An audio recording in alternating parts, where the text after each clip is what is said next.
อกมาเปิดใจโดยมักผู้บ่าวทางใดซะทางใดก็ได้ขอเพียงแต่ว่าจริงใจและดูแลเขาได้แล้วก็เลี้ยงลูกทำเฮาก็ถือว่าโอเคคือสมมุติว่าอายุ50กว่าแบบนี้เขามาจีบเจ้าก็สิลมบ่ล้มเอาเฮ็ดผัวได้บ่ได้บ่ติว่าเพิ่นเฒ่าบ่บ่ติขอเพียงแต่ฮักกันแล้วก็เบิ่งแย่งกันในยามลำบากบ่ปะบ่ทิ่มกันโอเคทุกคนเปิดภาพมาในมื้อนี้ก็อยู่กับทางผู้สาวเนาะทุกคนเนาะก่อนอื่นจะขออนุญาตเข้าไปทักทายเพิ่นก่อนเนาะโดยสบายดีเด้อสบายดีโดยสบายดีมาพบมาพอกันเป็นครั้งแรกเนาะแนะนำชื่อหน่อยดูอันชื่อวรรณิดาวันนิดาโดยอายุ31ปีอายุ31ปีโดยยังผู้เจ้าผู้งามเนาะโดยอายุ31ปีเคยมีครอบครัวบ่เคยโดยเคยสร้างเนาะโดยมีลูกนำกันบ่มีลูกนำกัน2คนมีลูกนำกัน2คนหญิงหรือชายหญิง1ชาย1โอ้ปัจจุบันนี้ลูกใหญ่แล้วใหญ่แล้วคือลูกนี่อาศัยอยู่กับเจ้าเนาะโดยเลิกลากันหล่นแล้วบ่เลิกได้4-5 ปีแล้วโอ้หล่นเติมเนาะโดยตั้งแต่ว่าเลิกลากับเพิ่นนี่บ่ได้โอ้ลมกับไผบ่บ่ยังบ่พร้อมบ่แม่นโดยคือสาเหตุที่เลิกลากันนี่บอกได้บ่แบบบ่เข้าใจกันซื่อบ่เข้าใจกันเนาะโดยคนบ้านเดียวกันบ่บ่คนละบ้านแม่นบ่เข้าใจกันก็เลยว่าต่างคนต่างไปเนาะโดยคนเก่าเพิ่นอายุจักปีประมาณ40 ปีห่างกันอยู่เนาะแม่นเป็นคนอายุหลายกว่าโดยก็เลยว่าโสดมา 4-5 ปีเนาะโดยและมื้อนี้คือออกมาเปิดใจโดยมักผู้บ่าวทางใดซะทางใดก็ได้ขอเพียงแต่ว่าจริงใจและดูแลเขาได้แล้วก็เลี้ยงลูกทำเฮาก็ถือว่าโอเคโดยเรื่องอายุของเพิ่นเด้เรื่องอายุน่ะบ่เกี่ยวแบบคันว่าเรื่องอายุก็แบบขออายุหลายกว่าก็ได้อายุหลายกว่าแม่นคือทางเจ้านี่31เนาะแม่น35 40โดย50ได้บ่ได้โดยก็ถือว่าเรื่องอายุนี่นะคือเจ้ารับได้เนาะรับได้คือสมมุติว่าอายุ50กว่าแบบนี้เขามาจีบเจ้าก็สิลมบ่ล้มเอาเฮ็ดผัวได้บ่ได้บ่ติว่าเพิ่นเฒ่าบ่บ่ติขอเพียงแต่ฮักกันแล้วก็เบิ่งแย่งกันในยามลำบากบ่ปะบ่ทิ่มกันขอแค่ส่ำนี้เนาะโดยถ้าว่าเพิ่นเคยมีอดีตคือกันก็รับได้ถ้าว่าทางเจ้ามีครอบครัวใหม่นี่ไปอยู่นำสามีได้บ่ได้ไปได้เนาะโดยแล้วแบบเจ้ามักผู้ชายนิสัยแบบใดเอาใจใส่ทางครอบครัวแล้วก็เทคแคร์ในเรื่องความรักบ่ปะให้เหงาบ่ปะให้แบบโดดเดี่ยวอยู่ผู้เดียวนะแบบเอาใจใส่ในเรื่องครอบครัวในเรื่องใน2คนนี่แหละโดยถ้าว่าในกรณีที่ว่าอยู่ไกลกันนี่ต้องโทรทุกมื้อแม่นบ่แม่นมักผู้ชายแบบนี้เนาะโดยและมักแบบใจร้อนใจเย็นแบบพอดีพองามแบบปานกลางบ่ร้อนบ่เย็นเกินไปโดยกำลังดีเนาะซ้ำนี่แบบคนที่ว่ามีหยังก็ต้องมีเหตุผลนะต้องถามก่อนบ่ให้แบบว่าตีไปเองออไปเองโดยเขามักคนที่มีเหตุผลหลายกว่าโดยถ้าว่ามีหยังก็ต้องถามเฮาก่อนถ้าว่าสิให้นี่เหตุผลก็ต้องนักเติบแม่นบ่แม่นเบิ่งที่มาที่ไปเนาะโดย แล้วมักอยู่บ่ผู้บ่าวกินเหล้ากินเบียร์สูบยาแบบนี้ ก็บ่มักปานใดอืมแต่ว่าพ่อ แต่ ใช้โอกาสเพิ่นอยู่บ่ ให้โอกาส โดย แต่ว่าเจ้าเองนี่ก็กินอยู่บ่ กิน กินอยู่เนาะ โดย อืมถ้าว่าคนที่สิเข้ามานี่กินเหล้ากินเบียร์สูบยานี่ก็คือได้อยู่ ได้อยู่ ก็ยังบ่ได้ถึงขั้นว่าตัดออกเนาะ โดย โดย เจ้าเป็นคนบ้านนี้บ่ บ่ค่อยเป็นคนบรรณาจดีต บ้านนาจะดีด โดย โอ้แล้วมื้อนี้นะมาบ้านพีน แม่น มีพี่น้องอยู่พี่บ่ มีอันคนหักแพงคนรู้จักกันแนะนำมา อืมโดยในปัจจุบันนี้เจะได้เฮ็ดเวียกเฮ็ดงานหยังอยู่บ่ ยังบ่ทันได้ไป แบบมันบ่มีผู้อยู่ในเรือนบ่มีผู้เบิ่งพ่อเบิ่งแม่บ่มีผู้เลี้ยงลูก อืม ก็เลยยังบ่ทันได้ไป บ่ได้มีพี่น้องบ่จ้ะ มีน้องอยู่ไทย2 คน อืมโดย ทั้งเบิดมีกัน3คนบ่พี่น้อง โด เจ้าย โอ้เจ้านี่เป็นลูกสาวกก แม่น โอ้อืมโดย อยากไปไทยอยู่บ่ อยากไป เคยไปบ่ เคย อืมเอกสารอิหยังมีครบแล้วบ่ มีพาสปอร์ตมีแล้ว อืมพาสปอร์ตมีแล้วเนาะ โดย ถ้าว่าลมผู้บ่าวให้ไปหานี่ก็ไปบ่ ไป แท้บ่ แท้ ว้าวเด้อเนาะคลิปนี้จะเป็นหลักฐานเพราะว่าเพิ่นเบิ่งคลิปนี้บางทีว่าอ้าวสาวอันนี้เพิ่นพร้อมมาหาได้นี่ โอลมกัน เห็นหน้าเห็นตากัน มาหาอ้ายได้บ่อ้ายสิพาไปดินไปเที่ยว ไปได้เนาะ ไปได้ อืมเพิ่นอยากมาหาได้ซะ มาได้ อืมมาได้เนาะ โดย โดยฐานะครอบครัวเจ้าเป็นแนวใด ก็บ่ได้มีบ่ได้รวยคือหมู่หรอกแบบ อืม หาเช้ากินค่ำ อืมได้เฮ็ดไร่เฮ็ดนาอยู่บ่ เฮ็ดไร่เฮ็ดนา แต่ละปีได้ข้าวหลายบ่ ได้ปีละเทื่อก็50-60 ซอบ อืมกลุ่มกินบ่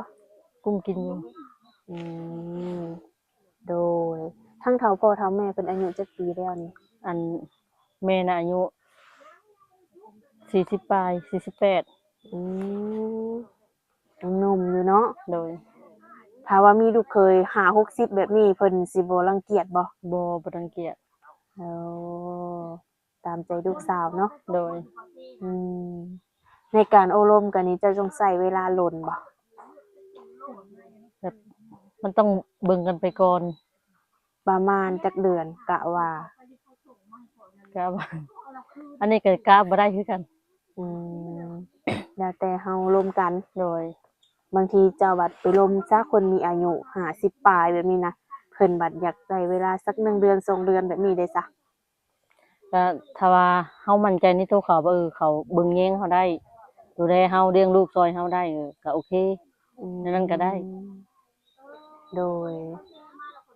ลูกเจ้านี่จักปีแต่ละคนนี่ อันผู้กุ๊กนะ14 ปี โอ้ใหญ่เป็นสาว แม่น ผู้ ผู้ที่2อ่ะ7 ปี โอ้ใหญ่แล้วผู้นี้ก็เนาะ โดย ถ้าว่ามีสามีใหม่เอาลูกให้เพิ่นได้บ่ ได้ บ่มีปัญหาหยังเนาะ บ่มี โดย คือแบบอาชีพเวียกงานของเพิ่นเจ้าจำกัดอยู่บ่ บ่จำกัด อืมอาชีพใดก็ได้ โดย โอ้ถ้าว่าเพิ่นนี่เป็นแบบชาวไร่ชาวนาชาวไร่ชาวสวนแบบนี้ก็จีบเจ้าได้บ่ ได้ บ่รังเกียจว่าเพิ่น บ่รังเกียจ โอ้อ่าถือว่าเกี่ยวกับหนุ่มๆนี่แทบสิบ่มีโคติเนาะ บ่มี ในใจเจ้านี่บ่มักผู้ชายแบบใด มักผู้ชายว่า กินเหล้าเมาๆเด้อตีลูกตีเมียนี่แบบคนบ่มัก แต่ก็ขี้ตัวหนึง อืม แล้วก็บ่ใส่ใจในอันบ่ใส่ใจในเครื่องความรัก อืมบ่มักแบบนี้ แม่น การที่ว่าใส่ใจนี่ยกตัวอย่างดูแบบ แบบใดต้องบอกต้องครอบต้อง แบบ มันก็บ่จำเป็นเสมอไปแบบ โดย ถ้าไปแบบเกินเวลาอันนั้นแบบตัวหนึงไปมาบ่ตรงเวลาน่ะโดย ข้อยก็บ่มัก อืม กับพวกกี่ตัว ไปใส่บอกบ่แม่นว่าบ่ให้ไปอยู่แต่ว่าต้องบอกก่อน อืม บอกให้ฮู้ก่อนค่อยให้ไปได้เขาบ่ห้าม โดย เพราะว่ามันสิทธิ์ของเขา โดย อืมอืมอืมอืมโดยทุกเดือนนี่ค่าใช้จ่ายเจ้านี่เบิดเท่าไหร่ ทุกเดือนนะ โดย รวมในทุกๆเดือนก็5-6 ล้านพุ่นนะ เดือนหนึ่งแม่นบ่ โดย อ๋อแล้วแบบเงินจำนวนนี้นี่ไผเป็นคนหา มีแต่พ่อกับแม่เพราะว่าทุกมื้อนี้ข้อยยังบ่ทันได้เฮ็ดเวียกหยัง อืม เพราะว่าอยู่นำลูกเลี้ยงลูก โดย ยังบ่ทันได้ไป โดยพ่อแม่เพิ่นเฮ็ดอาชีพหยังจ้ะ ก็เฮ็ดไร่เฮ็ดสวนนี่แหละ อืมโดย บ้านเจ้าจากนี่ไปนี่ไกลบ่ ก็ไกลพอสมควรอันอยู่ทางบ้านน่ะ อยู่หลัก24 โอ้เพราะว่าตั้งใจมาหาหมู่แล้วก็มาหาครูโดยเฉพาะได้ โด นี่ ย โดยให้สมรักสมหวังเนาะ โดย มักอยู่บ่นมไทย มัก เอาได้บ่ ได้ อืม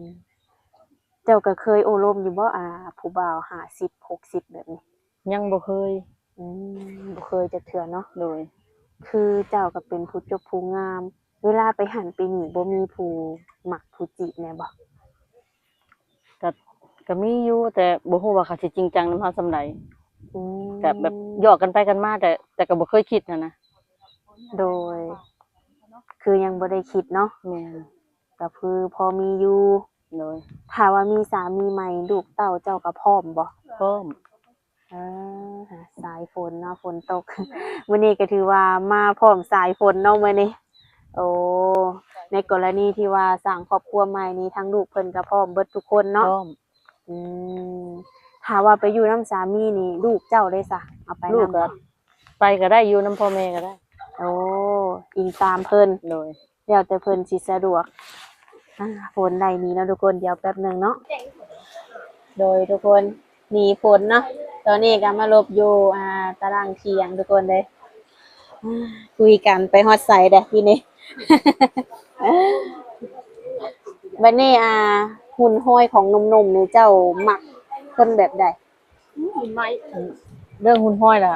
แบบใดก็ได้ โดย คนอ้วนก็ได้บ่ โดย อ้วนผอมจอยได้เบิดบ่ โดย อืมโดยถือว่าบ่ได้จำกัดอีหยังเนาะ โดย ทุกคนมาในผู้สาวโสดจะมาพร้อมสายฝนแห้งเลยเด้ มื้อนี้ว่าจะสิเมื่อบ้านเจ้านี่ แม่น ขี่รถประมาณจักชั่วโมงฮอดบ่ชั่วโมง บางครั้งก็2 ชั่วโมงนึง อืมเดี๋ยวแต่เฮาขับรถแม่นบ่ โดย ขับไวฮอดไว แม่น ขับช้าฮอดช้า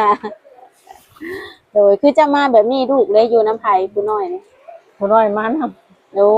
มานำ โดย ติดก้นแม่ โดย ถ้าว่าแม่มีผู้บ่าวเพิ่นสิบ่ห่วงบ่นี่ บ่ห่วง เออเพิ่นก็คือสิเข้าใจเนาะ โดย อืม คือเจ้าเปิดใจนี่พร้อมสร้างคักแน่แม่นบ่ พร้อม พร้อมสละโสดเนาะ โดย ค่าร้องแพงบ่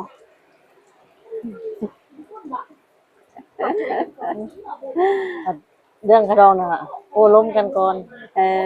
รวมกันก่อนเนาะ โดย ว่าสิเท่าไรขึ้นอยู่กับทางพ่อแม่เนาะ แม่น ว่าเพิ่นสิเอิ้นเท่าไรอืมแต่ว่าค่าโรงบ้านเจ้านี่แพงบ่ ก็เห็นสูงสุดก็มีแต่50 ล้านลงมา อืม50 ล้านเนาะ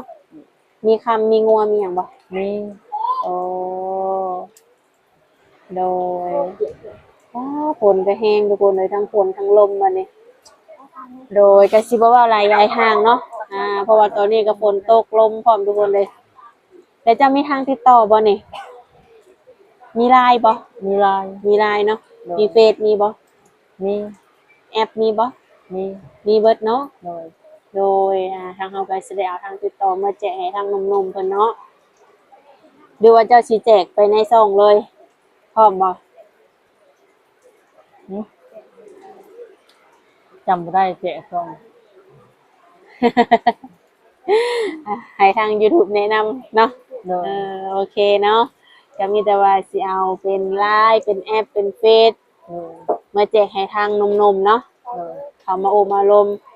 มาคุยกันเบิ่งว่ามักหักบ่เนาะ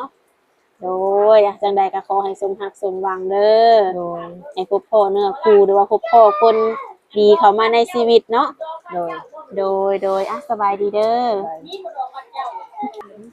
โดยทุกคนหลังจากสัมภาษณ์คุณสาวแล้วฝนก็ยังบ่เซาตกเนาะทุกคนเนาะ ของมันก็มีตัวซ้ำของสาร เมื่อนี้ฝนตกแห้งเติบเลยทุกคนเลยทั้งฝนทั้งลมเนาะตอนนี้ก็เริ่มไข้แน่แล้วเนาะโดยเป็นจังใดนั่นเนาะก็ฝากกดไลค์กดแชร์กดติดตามในสาระน้อยนี่เด้อทุกคนเด้อเพื่อเป็นแรงกำลังใจให้สาระน้อยได้เฮ็ดคลิปต่อๆไปเนาะทุกคนเนาะถ้าว่าใครมักฮักผู้สาวเนาะ